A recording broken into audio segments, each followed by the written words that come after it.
Hi, Nicole Scott here from Mobile Geeks, and today I'm going to be taking a look at the Nokia 2520. This is a 10-inch Windows RT tablet. Now, Windows RT has kind of a bad rap in the press. Everyone says it's crap, that there's not enough apps. But when I was in Paris last week, I used this as my dedicated device. I didn't switch on to anything else, and I wanted to see, is Windows RT enough? It's been a year that this has been around, and has it matured that you can just use this and nothing else? Let's find out. The Nokia Lumia 2520 is a 10.1-inch Full HD tablet with a keyboard dock. Its display is one of the device's main selling features as it offers 650 nits of brightness. Nokia claims it to be 5% reflectant, which means it should be clearly visible indoors and out.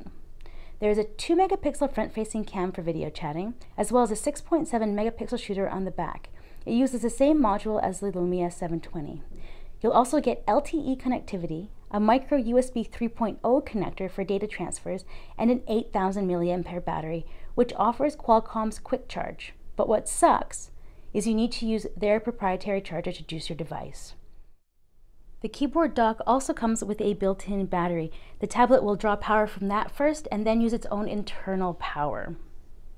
Alongside the SIM card slot, you'll also get a micro SD card and options for 32 and 64 gigabytes of internal memory. Under the hood, we've got a Snapdragon 800 processor with 2 gigabytes of RAM. And the 8.2 millimeter thin tablet weighs in at 1.26 pounds, and when you add the cover, we're looking at 1.66 pounds. So now let's take a closer look at the apps. There's some really interesting ones, like directly from Microsoft. So this is the Bing Health and Fitness app. And this app actually has a partner app on Windows Phone. And I think this is something that we're going to be seeing a lot more in the future. And I think at Build next week, we're going to be having an announcement telling developers that they can develop once for both Windows RT, maybe tablets, and into phones. So it's going to get the store is going to get a lot more interesting, and the apps are going to get a lot more interesting because it's Nokia with their storytelling app, right? Nokia makes amazing applications, right? So this is a position where we're going to bring everything from the phone in. But I'm going to get into things like Storyteller and so this is Nokia's video editor as well. I'm going to get into that into a separate video talking about video editing on a Windows tablet, because you can do it, right? As a video producer, it's never going to be my #1 choice, but for the average consumer, I think it's definitely good enough. So keep an eye out for that one. If we look at here, maps, Nokia has an amazing maps, right? Download maps, right? So when I was in France, I had offline maps for Paris. I can choose Asia, and then I can go into Taiwan, right? So that's also amazing. Let's close that off. Take another look at, now these are the apps that I've downloaded. Facebook, right? If you're a casual Twitter user, maybe the people is enough for you with showing up of the tweets and all your contacts. Like maybe that's good enough. But if you're, say, a power user, Twitter finally has a homegrown client for Metro, and it's not bad. It's not great, but it's not bad. Well, anyways, yeah, I mean, it's fine, but this one's much better. Tweetium is much better. There was another one called Metro Twit, but they just couldn't make it. So they actually had to pull it out of the store, and they were actually one of the better ones. But Tweetium, it's $2.99. I'm still on the trial version, but it's pretty cool. You can customize and change it, and it has the nice columns, connect, news, messaging, what's going on with me.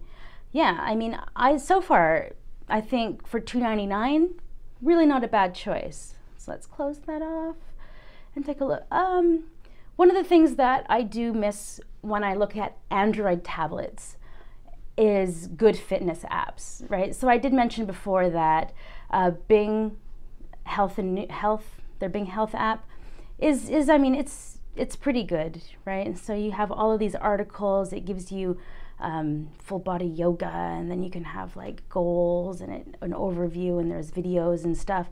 But I'm a Skimble kind of girl for Android, right? And Runtastic as well is available for Windows Phone. I mean, you're not going to go running with your tablet, so that would be stupid to load that onto this.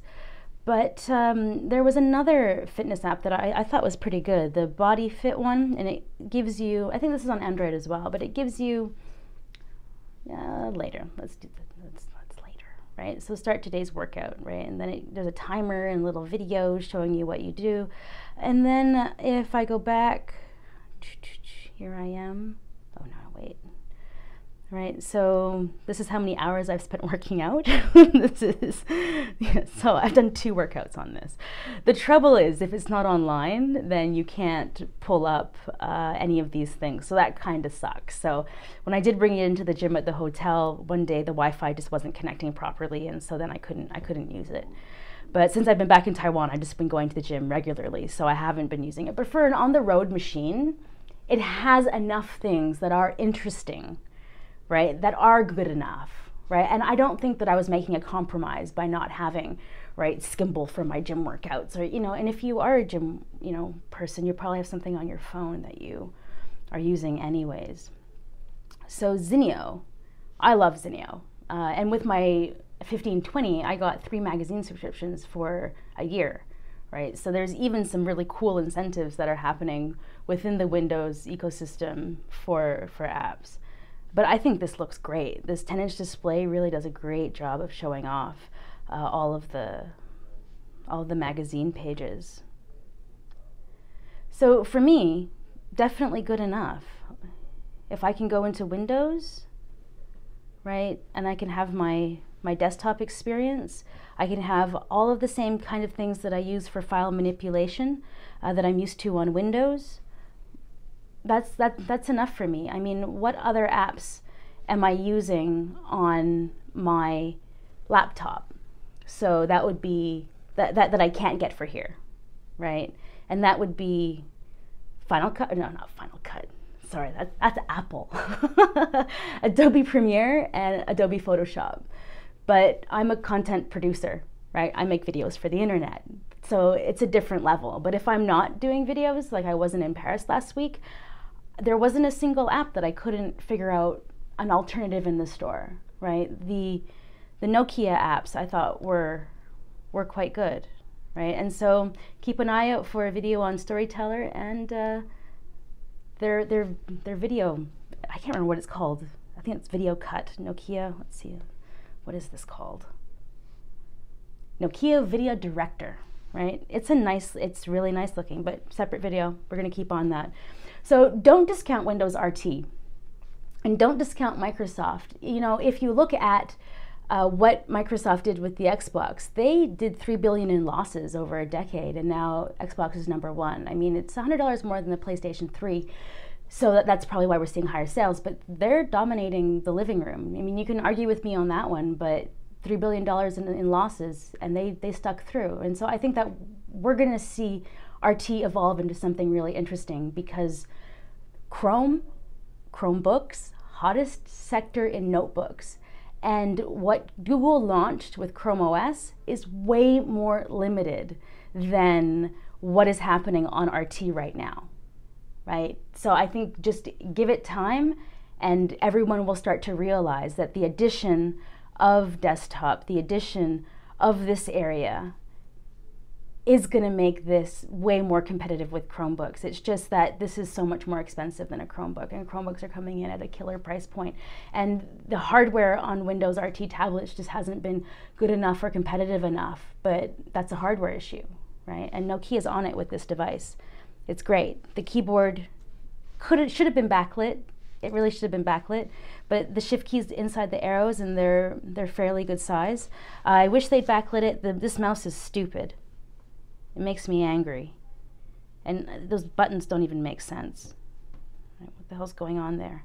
It just causes you to make annoying things happen on the screen. So they should have done something better with that. It feels weird, it looks weird, it doesn't really work.